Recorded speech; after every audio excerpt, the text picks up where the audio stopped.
What's up, everybody? Welcome to the Sow and Grow channel. I'm Ethan, and today I'm going to show you around my quail tractor. This is something I've done this spring.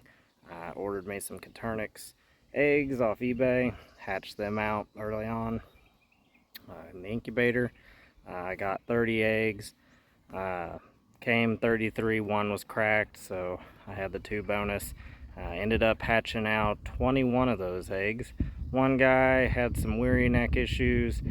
He didn't make it, so got her down to 20 now, and they're all doing great.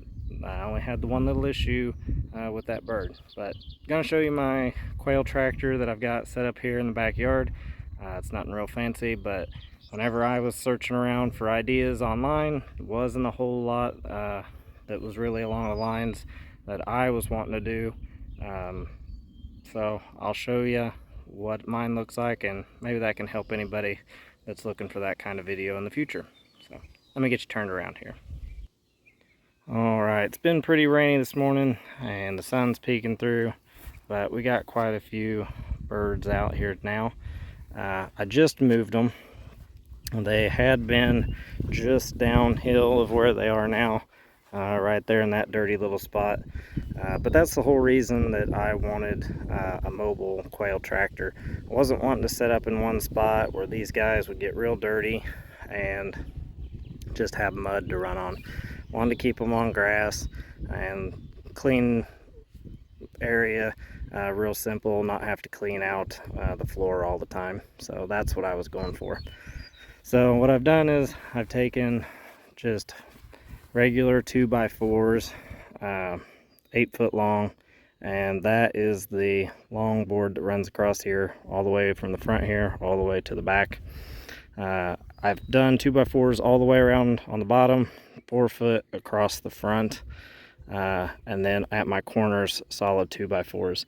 The middle brace and the upper braces and what I've framed my door out of, I took 2x4 treated and I ripped them down in half and then just framed up my 2 doors.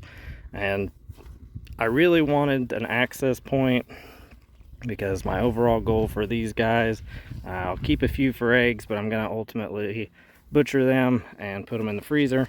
So I wanted to be able to access them whenever that time comes around. So put double doors on top here, and that's just so if this was still all one piece of hardware cloth and I had trouble getting in under there, I didn't want to really mess with that. And same way if I left this hardware cloth. So made double doors, and they open the opposite directions, so I can leave one down. So if I am in there, birds that are away from me aren't flying out the top. I believe, if I remember correctly, this is 24 inches overall high. So it's like a, correct me if I'm wrong on my math, 16-inch brace. And then I put just double handles either side. That way when I walk up here, depends on whichever side, doesn't matter. And then I just got a latch with the carabiner there in the middle to get in and out easily. The back half, I had a bunch of cedar boards, like for your fence, privacy fence, and I've wrapped the whole exterior in them, and then I needed a roof, and I just did a lap shingle on top. So far the top has stayed pretty dry.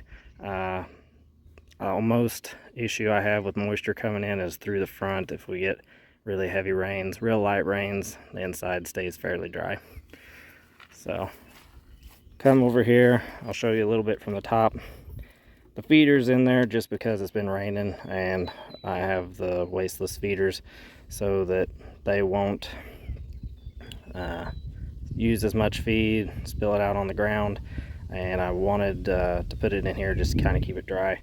As you can see there on some of them boards, it's a little darker where some moisture's come in, but all along the back it's dry.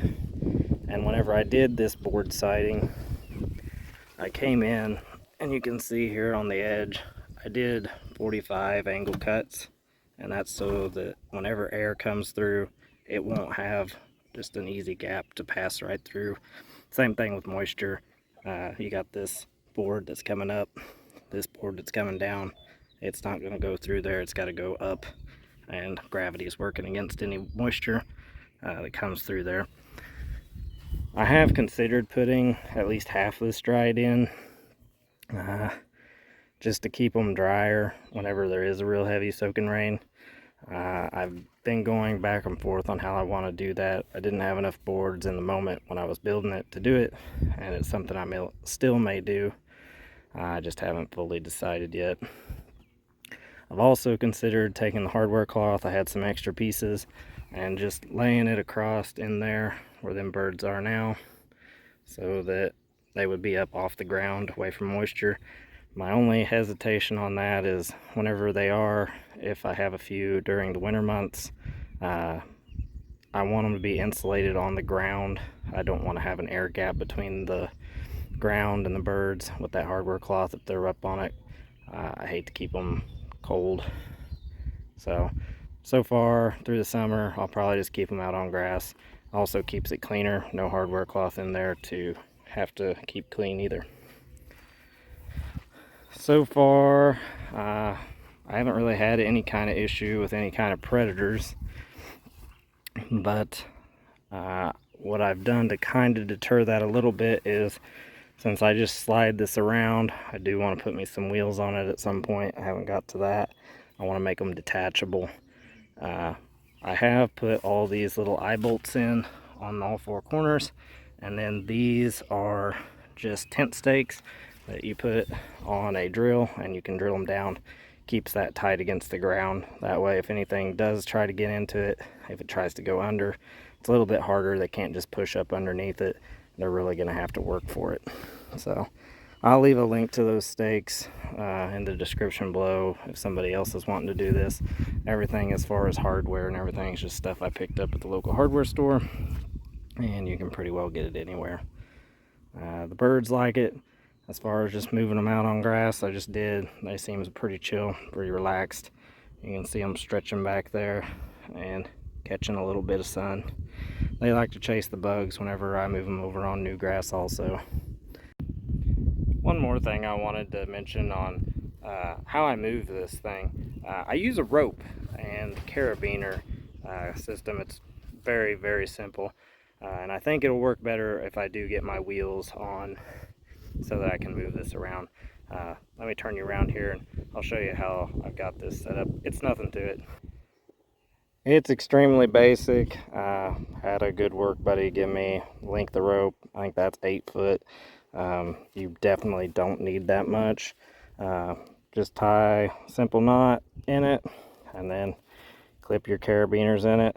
And the way I do is I take those two ends, clip them in those same eye bolts once I pulled those out, and then I just put one on each side and shuffle it around.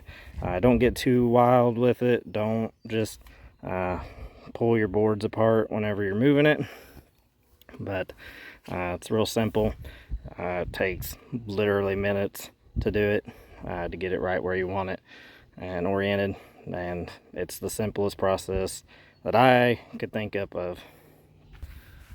Something else I think that would work is if you had a short piece of rope, hook it on the back of your lawnmower. You could probably tug it along. Probably be something I might consider whenever I do get my wheels on.